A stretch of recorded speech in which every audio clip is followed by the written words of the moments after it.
챗GPT, 요즘 정말 마법 같다는 생각 많이 하시죠? 그런데 사실 그 안을 들여다보면 정말 정교하게 설계된 기계와 같아요.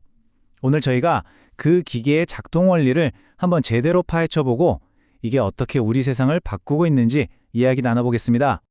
자, 화면에 보이는 이 숫자 8억. 이게 무슨 숫자일까요? 놀라지 마세요. 이게 바로 딱 일주일 만에 챗 GPT를 쓰는 사람들의 수입니다.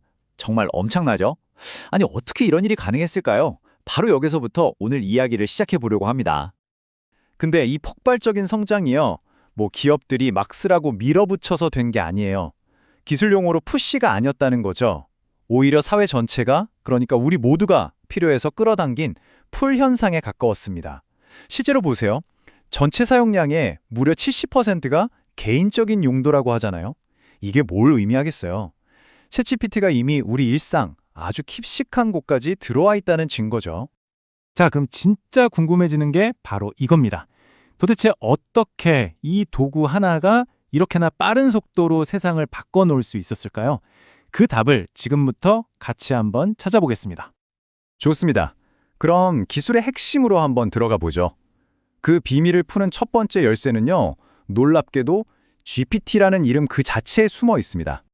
우선 G, Generative, 우리말로는 생성형이죠. 이게 무슨 뜻이냐면 그냥 있는 데이터를 분석만 하는 게 아니라는 거예요. 말 그대로 완전히 새로운 글, 새로운 아이디어, 심지어는 음악까지 만들어낸다, 창조해낸다는 의미입니다. 그 다음 P는 Pre-trained, 바로 사전학습입니다. 이건 마치 우리가 학교 가기 전에 집에서 책 읽으면서 세상을 배우는 것과 같아요. 챗GPT도 어떤 특별한 임무를 받기 전에 인터넷에 있는 어마어마한 양의 책이랑 웹사이트를 싹 다 읽으면서 언어의 규칙, 세상의 지식, 심지어는 사람들 사이의 미묘한 뉘앙스까지 미리 공부해 두는 거죠. 이게 바로 챗GPT의 방대한 지식 창고가 되는 겁니다. 그리고 마지막 T, 바로 트랜스포머입니다. 이건 정말 중요해요. 사실상 이 모든 마법을 가능하게 만든 핵심 기술, 기술적인 대도약이라고 할 수 있거든요. 이게 뭐냐면 문장 전체를 통째로 한 번에 쫙 훑어보면서 단어들 사이의 복잡한 관계나 문맥을 파악해내는 아주 혁신적인 구조입니다. 트랜스포머가 얼마나 대단한지는 이걸 보면 바로 알 수 있습니다. 옛날 모델들은요, 단어를 하나하나 순서대로 읽었어요. 마치 우리가 외국어 처음 배울 때 단어 하나하나 짚어가면서 읽는 것처럼요. 그러니까 뒤로 갈수록 앞에 무슨 내용이었는지 까먹기 일쑤였죠. 그런데 트랜스포머는 달라요. 문장 전체를 한 번에 딱 보고 전체적인 맥락과 뉘앙스를 완벽하게 잡아냅니다. 바로 이게 게임의 판도를 바꾼 게임 체인저였던 거죠. 자, 그럼 이렇게 똑똑한 GPT가 대체 어떻게 훈련되는 걸까요? 지금부터는 그 비밀스러운 훈련 과정 3단계 레시피를 한번 들여다보겠습니다. 훈련 과정은 딱 3단계로 나눌 수 있어요. 자, 1단계는 사전학습 단계.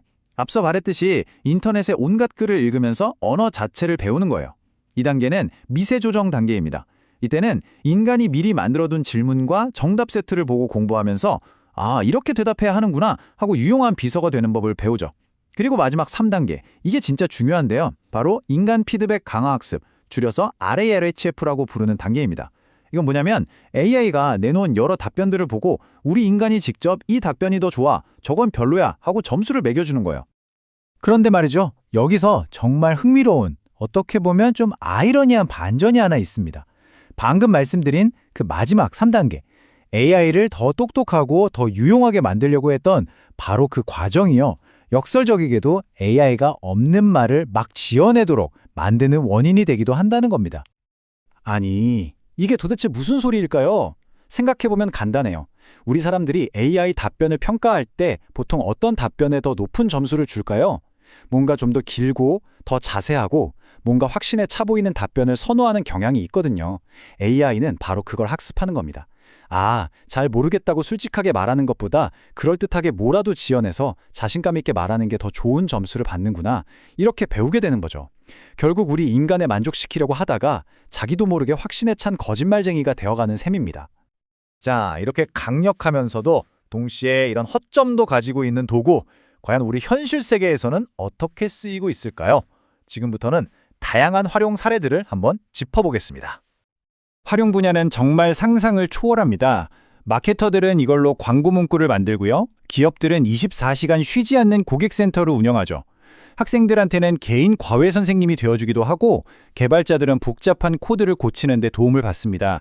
이처럼 몇몇 특정 분야가 아니라 거의 모든 산업에서 쓰이고 있다는 점. 이게 바로 챗GPT가 범용 기술이라는 걸 아주 명확하게 보여주는 대목입니다. 특히 교육 현장에서의 변화가 아주 흥미로운데요. 이제 핵심은 학생들 AI 쓰지 못하게 막자가 아니라는 거예요. 그게 아니라 평가 방식 자체를 바꿔야 한다는 목소리가 커지고 있습니다.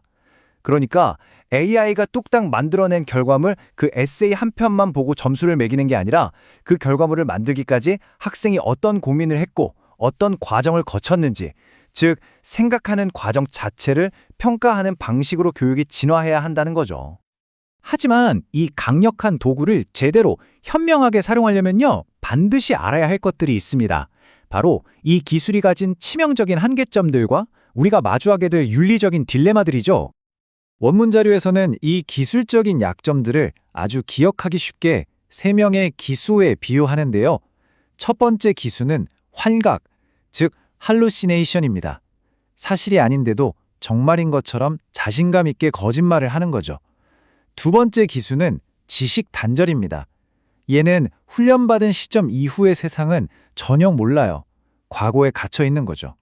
그리고 마지막 세 번째 기수는 제한된 단기 기억력입니다. 대화가 조금만 길어져도 앞에서 무슨 얘기를 했는지 금방 잊어버리는 약간 금붕어 같은 면이 있습니다. 이런 기술적인 문제 말고도 복잡한 윤리 문제들도 있는데요. 이 표를 보시면 한눈에 정리가 될 겁니다. 먼저 저작권 문제, 핵심은 간단해요. 인간이 얼마나 창의적으로 개입했는가입니다. 다음으로 개인정보 문제. 다행히 우리가 내 대화는 학습에 쓰지 마세요 라고 거부할 수 있는 선택권이 주어집니다. 마지막으로 편향성 문제. 이건 사실 기술만으로 해결하기 어려워요. AI가 뱉어내는 말을 무조건 믿지 않고 항상 비판적으로 검토하고 다른 정보와 비교해보는 우리 자신의 자세가 무엇보다 중요합니다. 그러면 법이 말하는 그 인간의 창의적인 개입이라는 게 대체 뭘까요? 자, 예를 들어보죠. 그냥 챗GPT한테 로봇에 대한 시 한 편 써줘 라고 말해서 나온 결과물, 이건 여러분의 창작물이 아닙니다. 저작권 보호를 못 받아요. 하지만 AI가 써준 시를 바탕으로 여러분이 직접 구조를 완전히 바꾸고 표현을 다듬고 새로운 구절을 추가하는 등 상당한 노력을 기울였다면 네, 그건 여러분의 저작권을 인정받을 수 있는 새로운 창작물이 되는 겁니다. 자, 그럼 이제 마지막으로 이 놀라운 AI 기술이 앞으로는 또 어디를 향해 달려가고 있을지 그 가까운 미래를 살짝 엿보면서 오늘 이야기를 마무리하겠습니다. 미래의 AI는 지금처럼 글자만 아는 걸 넘어서요. 이미지, 소리, 영상까지 전부 이해하는 멀티모달 모델로 진화할 겁니다. 눈과 귀가 달리는 거죠. 그리고 더 나아가서 우리가 해외 출장 계획 좀 짜줘라고 하면 알아서 비행기 예약하고 호텔까지 잡아주는 자율 에이전트도 등장할 거고요.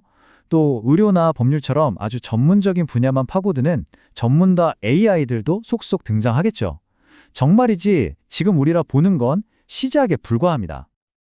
그래서 이 모든 놀라운 기술 발전의 끝에서 우리는 결국 이 근본적인 질문과 마주하게 됩니다. AI가 우리를 대신해서 글을 쓰고 그림을 그리고 코드를 짜주는 시대. 그런 시대에 과연 우리 인간만이 할 수 있는 고유한 생각, 우리만의 창의성의 가치는 어디에 있는 걸까요? 어쩌면 이 질문에 대한 답은요, 기술이 아니라 바로 우리 자신 안에서 찾아야 할지도 모르겠습니다.